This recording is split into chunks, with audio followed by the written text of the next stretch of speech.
Isang mainit na usapan ang naglalaman ng blind item na lumabas sa isang sikat na entertainment website na agad na naging paksa ng diskusyon sa komunidad. Ayon sa blind item, ang paksa ay isang mag-asawang artista na umano'y nagpakasal na sa ibang bansa. Ang lalaki sa mag-asawa, bukod sa pagiging aktor, ay kilala rin bilang isang matagumpay na negosyante. Isang mahalagang detalye sa blind item ay ang pagbanggit sa kanyang nakaraang relasyon na pinagmula ng ilang issue noon. Subalit, ang kasalukuyang sitwasyon ay nagpapakita na siya ay mas mature na at tila mas handa na sa kanyang bagong yugto ng buhay. Ang ganitong klase ng blind item ay hindi bago sa mundo ng showbiz. Madalas na ang mga detalye ay may halong katotohanan at haka-haka, kaya't ang mga taga-subaybay ng entertainment news ay palaging abala sa paghahanap ng mga pahiwatig upang matukoy ang tunay na paksa. Sa pagkakataong ito, agad na nahulaan ng ilang mga netizens ang magkasintahan na sina Kim Chiu at Paulo Avellino bilang mga pangunahing tauhan sa blind item. Marami sa mga taga-subaybay ang nagbigay ng kanilang opinyon kung sino ang mga taong tinutukoy sa blind item.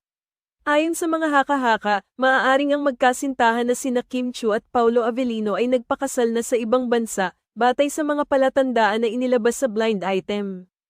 Ang kanilang relasyon, na matagal nang pinag-uusapan sa social media at entertainment news, ay tila umaayon sa mga detalye na ibinigay sa blind item. Sa kabilang banda, may mga nagtataka kung bakit ang isang blind item na tulad nito ay nakakuha ng napakaraming atensyon. Ang katotohanan na ang isang artista ay maaaring magpakasal ng tahimik sa ibang bansa ay nagbibigay ng dagdag na intriga sa publiko.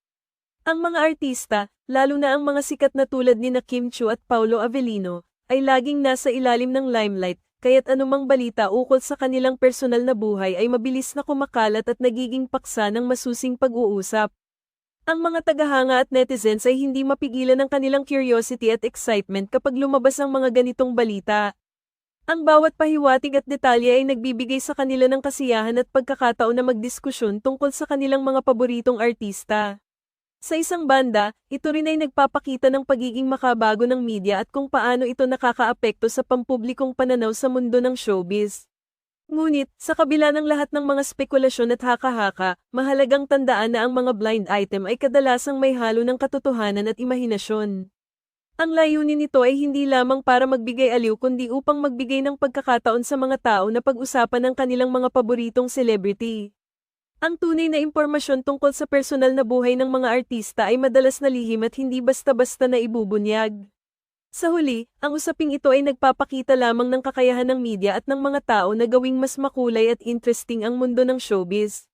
Ang mga blind item tulad nito ay nagbibigay daan para sa mas malalim na pagtalakay at pag-explore sa mga buhay ng mga artista, kahit na ang tunay na impormasyon ay maaaring mahirap makuha. Kaya't habang patuloy ang pag-usbong ng mga bagong blind item at chismis, ang mga tagahanga at netizens ay patuloy na magmamasid at magbibigay ng kanilang mga opinyon.